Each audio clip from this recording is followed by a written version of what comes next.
जातिवाद का चरम सीमा पर होना। यह शख्स जो वेद प्रकाश पर जातिवाद का आरोप लगाता है, मैं इस शख्स से पूछना चाहता हूं कि इसका जो संगठन है उसमें क्या सभी जाति और सभी धर्म के लोग हैं शामिल? आज वेद प्रकाश को धमकी मिल रही है, कल मुझे मिलेगी, कल आज किसी को लिंचिंग किया जाता है, कल आपका भी लिंचिंग हो सकता है। जंगल राज किसी का भी भलाई नहीं कर सकता है। आज आपके पास 10 लोग हैं, आप किसी को मार दीजिएगा, कल आप अकेले हो जाएगा, 10 लोग आपको मार देंगे। तो यही होता रहेगा। क्या बदले का संघर्ष चलता रहेगा और यह संघर्ष कब तक चलेगा? साथियों नमस्कार, आप देख रहे हैं GS4 न्यूज। बहुत दिनों बाद आज फिर से कैमरे के सामने मैं हूं मनीष। जैसा कि आप लोग जानते हैं कि मैं हमेशा आम जनों के मुद्दों को लेकर के आता हूं। आज फिर से एक बहुत ही महत्वपूर्ण मुद्दे पर आपके सामने आया हूं। आज 2 मुद्दों को लेकर के आपके सामने आया हूं। एक है खेसारी लाल यादव और दूसरा है वेद प्रकाश, जो कि बिहार में बहुजन पत्रकारिता करते हैं, मूल निवासी पत्रकारिता करते हैं।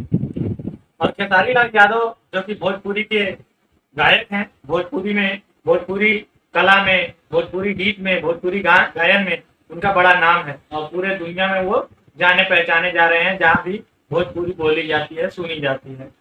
कुछ समय पहले की बात है कि कोई शख्स जो है कि भोजपुरी में ही खेसारी लाल यादव की बेटी को लेकर के गाना गाया था, जिस पर जो है कि खेसारी लाल यादव जी ने उस लड़के को धमकी दिया था और तमाम सारे मीडिया चैनल्स को भी धमकी दिया था कि हमारे खिलाफ कोई भी न्यूज बनाएगा तो हम उसको ये कर देंगे, वो कर देंगे। तमाम तरह की खबरें आई थी सामने। और उसके बाद फिर जो है ये एक मूवमेंट चला था कि खेसारी लाल यादव जो है कि अश्लील गाना गाते हैं।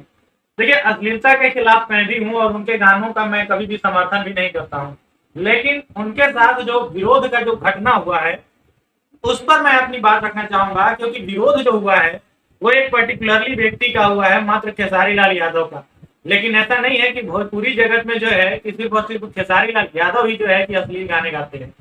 आप तमाम सारे गायकों को ले लीजिए, चाहे आप पवन सिंह को ले लीजिए, चाहे आप फिर गुड्डू रंगीला को ले लीजिए, चाहे आप अरविंद अकेला को ले लीजिए, चाहे आप और किसी भी को ले लीजिए, तिवारी हो गए और भी कई सारे अनगिनत नाम हैं जिनका कोई गिनती नहीं है। आप क्या बता सकते हैं कि इन्होंने अश्लीलता नहीं की है? इन्होंने भी अश्लीलता की है, लेकिन इनको कोई टारगेट नहीं किया।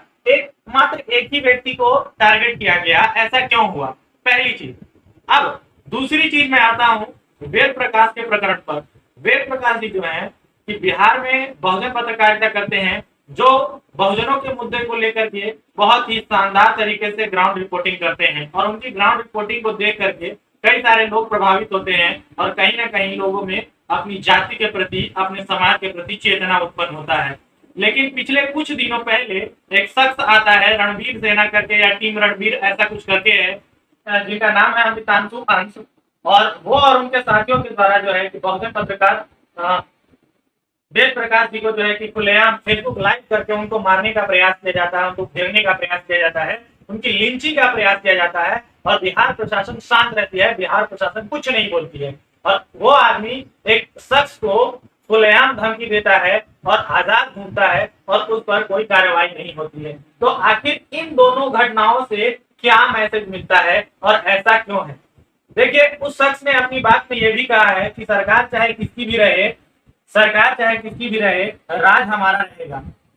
इस पर मैं ये कहना चाहता हूं कि आपका विचार चाहे जैसा भी है, आप किसी विचारधारा को समर्थन करते हैं या नहीं करते हैं, आप अगर विरोध करते हैं तो विरोध के लिए कानूनी तरीका है। आप कानूनी तरीके से आए, कानूनी तरीके से विरोध करें। लेकिन आप यूं ही जो है कि किसी को धमकी देने दीजिएगा, किसी को मारने की कोशिश करिएगा, तो ये सरासर गलत है और इस पर बिहार पुलिस को एक्शन लेना चाहिए था। अब तक इस शख्स को गिरफ्तार हो जाना चाहिए था, लेकिन ऐसा नहीं है।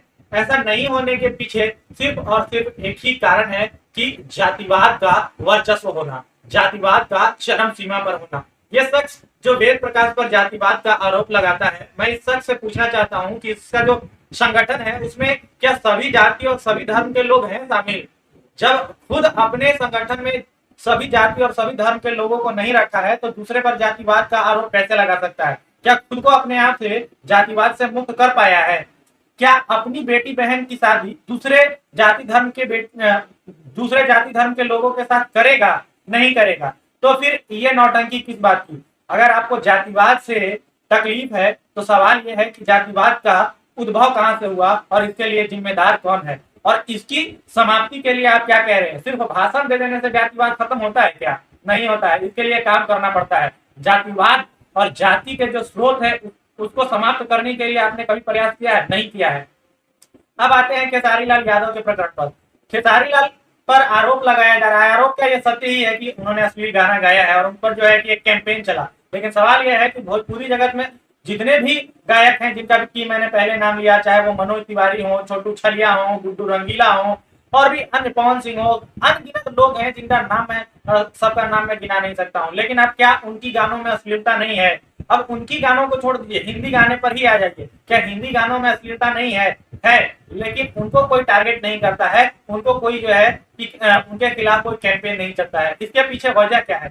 इसके पीछे सिर्फ और सिर्फ एक ही वजह है कि भारत में जो बहुजन समाज के लोग हैं वो टेक्नोलॉजी से बहुत दूर हैं, अनभिज्ञ हैं, डिजिटल मीडिया से अनभिज्ञ हैं, उनको जानकारी नहीं है। सिंपली मेरा ही इसी चैनल पर मैंने जो है कि उस धमकी को चढ़ाया है, उस शख्स ने जो कि वेद प्रकाश को जिसने धमकी दिया है उसको मैंने चढ़ाया है, उस पर उसके सपोर्ट में, उस शख्स के सपोर्ट में कई सारे कमेंट्स हैं, जबकि ये गलत है, ये कानूनी रूप से अपराध है। और वेद प्रकाश के समर्थन में कोई भी कमेंट, बहुत कम ही इक्का दुक्का कमेंट है। तो ये दर्शाता है कि बहुजन समाज के लोग सिर्फ और सिर्फ जो है कि चीजों को देखते तो जरूर है, लेकिन वो टेक्नोलॉजी के साथ उतने जागरूक नहीं है। जरूरत है बहुजन समाज को टेक्नोलॉजी के साथ आगे बढ़ने की, जरूरत है डिजिटल मीडिया के बारे में जानने की, और साथ साथ यह भी जरूरत है कि आपके खिलाफ जो एट्रोसिटी हो रहा है, आपने अगर कुछ किया है तो उसी तरीके का अगर अपराध दूसरे के साथ हो रहा है तो आपको दूसरे के साथ खड़ा होना पड़ेगा। आज वेद प्रकाश को धमकी मिल रही है, कल मुझे मिलेगी, कल आज किसी को लिंचिंग किया जाता है, कल आपका भी लिंचिंग हो सकता है। यही कहना चाहता हूं कि अगर आप किसी भी विचारधारा का समर्थन करते हैं या किसी भी बात का समर्थन करते हैं या विरोध करते हैं, समर्थन करते हैं तो अच्छी बात है, अगर आप विरोध करते हैं तो कानूनी तरीके से आइए, कानून के प्रकरण को अपनाइए और कानूनी तरीके से उसका हल निकालिए, ना कि आप जो है कि किसी का लिंचिंग करने लगेगा। क्योंकि जंगल राज किसी के लिए भला नहीं हो सकता है, जंगल राज किसी का भी भलाई नहीं कर सकता है। आज आपके पास 10 लोग हैं, आप किसी को मार दीजिएगा, कल आप अकेले होइएगा, 10 लोग आपको मार देंगे। तो यही होता रहेगा। क्या बदले का संघर्ष चलता रहेगा? और यह संघर्ष कब तक चलेगा? सभी के लिए सुरक्षा कवच एक ही है, संविधान है। और यहाँ पर मैं बिहार पुलिस और बिहार के मुख्यमंत्री से विशेष करके निवेदन करता हूँ कि ऐसे असामाजिक लोग जो कानून को हाथ में लेते हैं और पत्रकारों को खुलेआम मॉब लिंचिंग करने की कोशिश करते हैं और जान से मारने की धमकी देते हैं, उन पर जल्द से जल्द कार्रवाई हो और कड़ी कार्रवाई हो। इसी तरीके के आम जन के मुद्दों को देखने के लिए लगातार बने रहें GS4 न्यूज के साथ। इस प्रकरण पर आपका क्या राय है कमेंट बॉक्स में हमें जरूर बताएं। चैनल पर अगर पहली बार आए हैं तो सब्सक्राइब कर लें, लाइक करें, कमेंट करें और ज्यादा से ज्यादा लोगों के बीच शेयर करें। बहुत बहुत आभार। नमस्कार। जोहार।